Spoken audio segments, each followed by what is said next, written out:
Okay, breaking it up into bite-sized chunks for you so your brain isn't fried. You have time to digest the first part of properties of structure.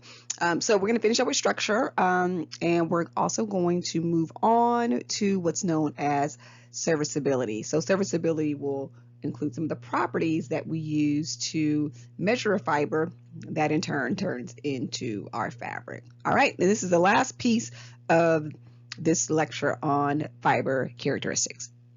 The next physical property is known as the cross-sectional shape. And when you hear the word cross-section, that tells you, hopefully you have an understanding what a cross-section is, right? A cross-section is just, if you cut the fabric in half, what does it look like across that section, right? And the cross-sectional shape of a fiber impacts, luster, texture, and hand. And there are some common cross-sectional shapes. So that is the image that is here, that's here on the screen. So, there are round fibers that are common, more common in naturally made fibers.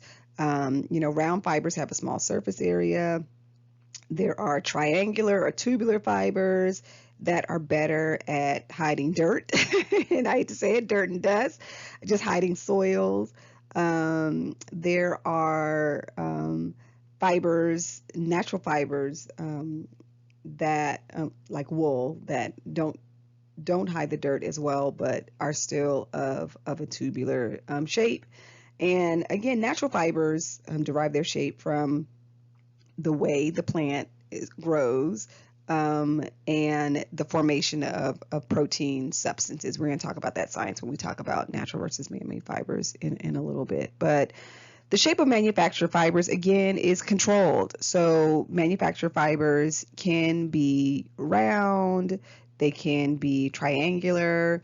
There's some other modifications, trilobal, or for man-made fibers, there's one that's called, you see the image here, it's called dog bone or square. So there are some other cross sections, but again, with a manufactured fiber in the manufacturer, that is thought of for what the end use is going to be for that fiber.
Next, we're going to talk about fiber crimp, and crimp is found both at the fiber level, and when we get to talking about full-on fabrics, as we go through each fabric, we'll also talk about fabric crimp. But fiber crimp just refers to the waves and bends and twists and curls in the length of a fiber. And Fiber crimp can increase resiliency, resistance to abrasion.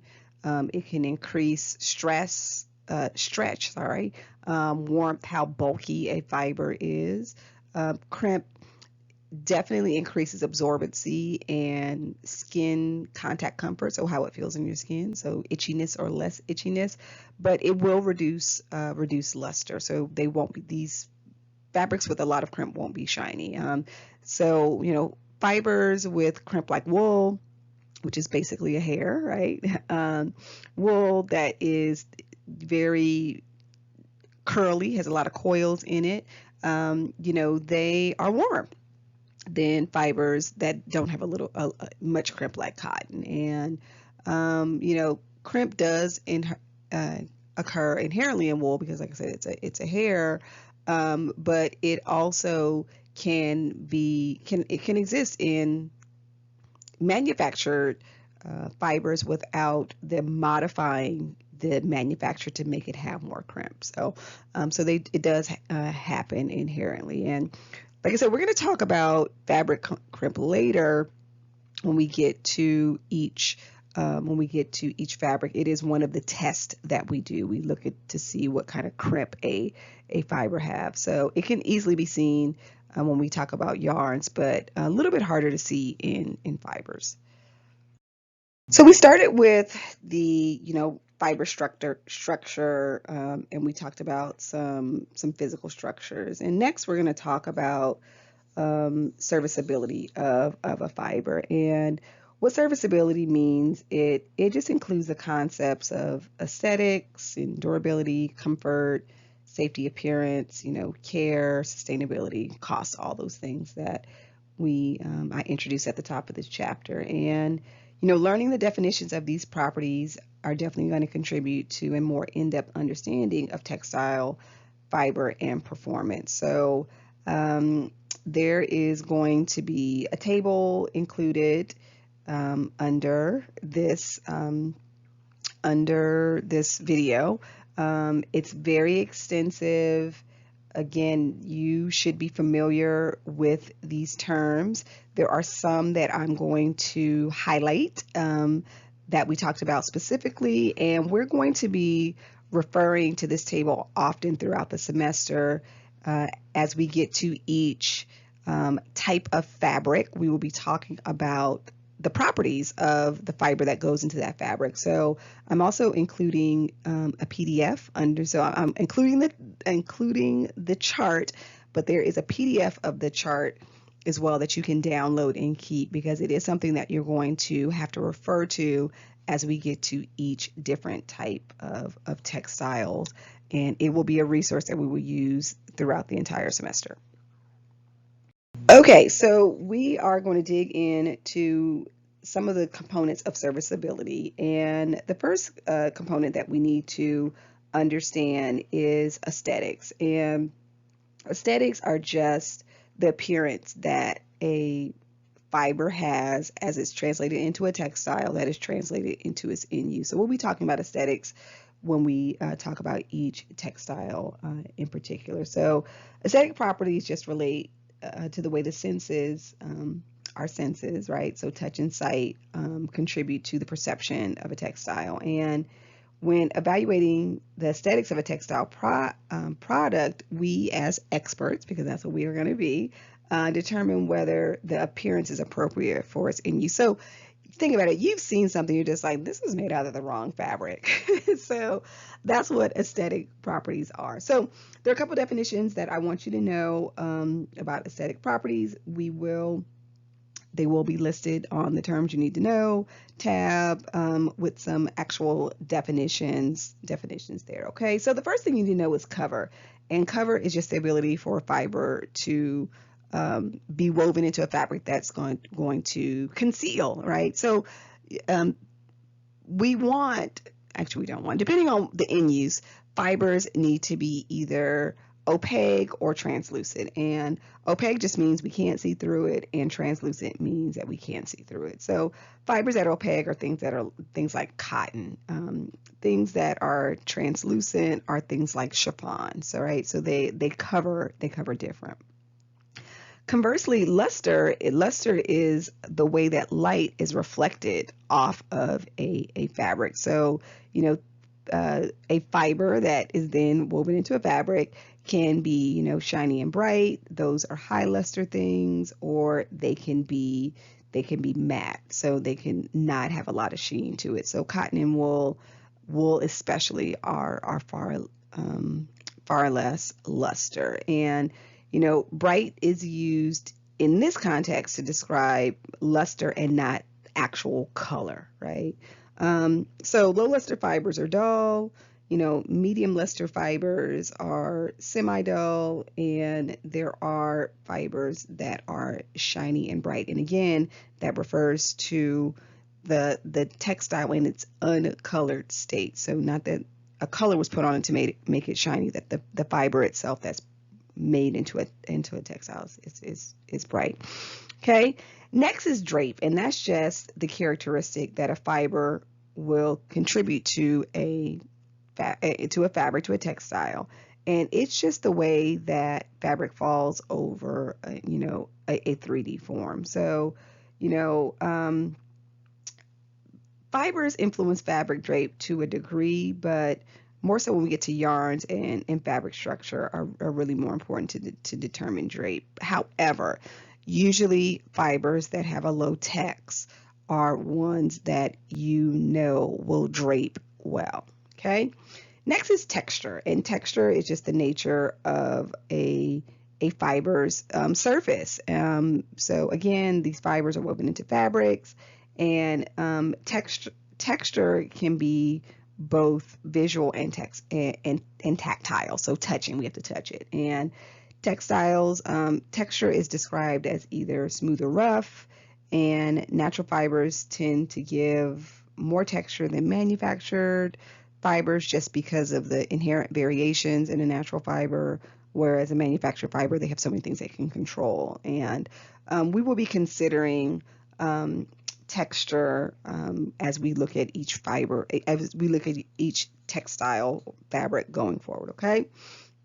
The last definition is hand, and hand is the way a textile feels on your skin. And hand is often described using adjectives like warm or cool, bulky or thin, slick or soft. And hand is evaluated by feeling fabric between the fingers and the thumb. So we'll be doing tests for every fabric. That's why the swatch kit is really important, because we'll be doing tests on all of these fabrics based on these aesthetic properties. So we will be looking at the hand. We will be rubbing things between our thumb and our forefinger going forward.